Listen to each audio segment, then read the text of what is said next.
એક દીકરી વિશે બોલવું એટલે ન બોલાય બાપ. એટલે મેં દીકરું ના ટોળાના છે એટલા ભોગવવાનું વારો હોય છે. પણ હું કોઈ કારણને નથી માનતો. હું ચારણ છું, હાથું કેવું મારા લોહીમાં છે.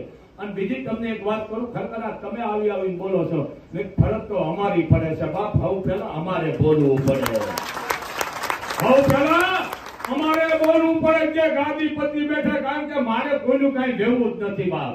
પણ આ જગ્યાએ કદાચ મુસલમાન હોય, આ જગ્યાએ કદાચ વાલ્મીક હોય, કદાચ મેઘવાળ હોય, દેવી પૂજક હોય, ચારણ, મેર, કાઠી, આયર, કણબી, પટેલ, કોઈ પણ વરણ અને જો ધર્મની કે દીકરીની લાગણી દુભાણી તો આ ચારણ આયાથી બોલે છે. તો આ તમારા રાજપૂતોનું અપમાન કર્યું છે તમે.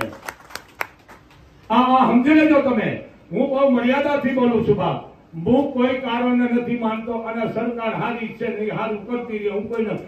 પણ જો આ બધા રાજપૂતો 18 વર્ષ એક ટાઈમ જો એક વ્યક્તિને હટાવવાનું કહેતી હોય તો પછી આપણે સમજી જવાય બાપ. સમજી ગયા? અશ્વસ્થામાને જીવતો પકડ્યો. મહાભારત આપણે વાંચી હતી, ખબર છે ને? એટલે ભીમ ઉતાવળા હતા. સમજી લેજો તમે.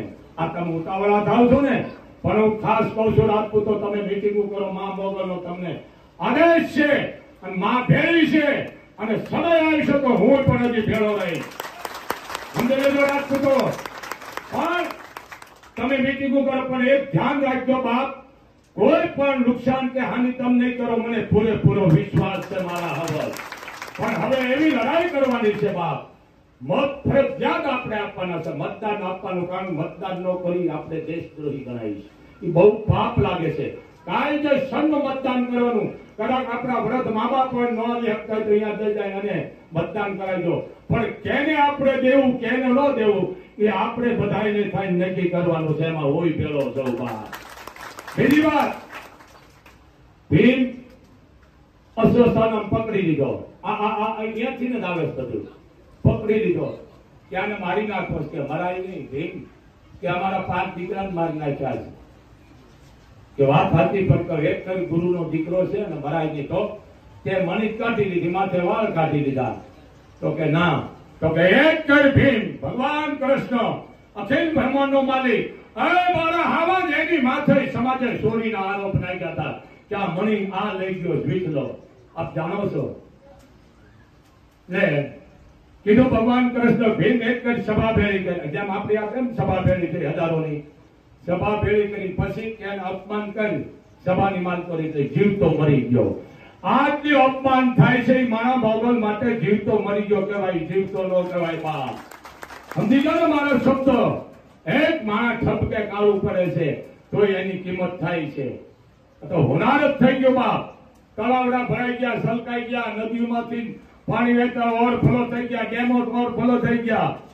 હવે ઈ હોનાર જ થયું છે. તો પાણી તૂટી ગઈ પછી તાકાત નથી આપણી કોઈ, આપણે હાંધી શકીએ એને બાપ.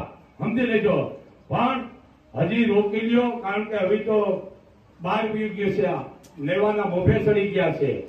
એમ આ જે બોલ્યા છો ખરેખર આ એક હાનિકાર છે. 18 વર્ષ રાજપૂતોનો ભેળો છે, એમાં અમે છે. દરબારનું મને બહુ મજા આવે છે વાત કરવાની. ભાવનગર મહારાજ એક માણે બોર પાણો મારવાથી જો બોર દઈ દઈ ખોબો ભરી અને લઈ ગયા. કે કોણ છે? કે બાપુ માગવા વાળો માણસ છે, સામાન્ય છે. મને ખબર નથી કે મહારાજને પાણો લાગી ગયો છે અને લઈ ગયા. ગરીબાઈ ધ્રુજવા માંડી. મહારાજે કીધું બેટા આ પાણો હતો કે હા?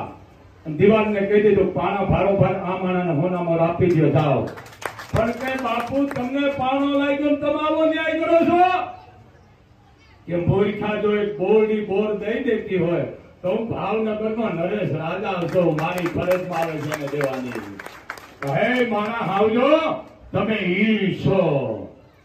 આ ઘણા બોલતા નથી. 552 રજવાડા હવ પેલા તે સહી કરીશ, તમે કાજો લઈ જાઓ, લઈ જાઓ.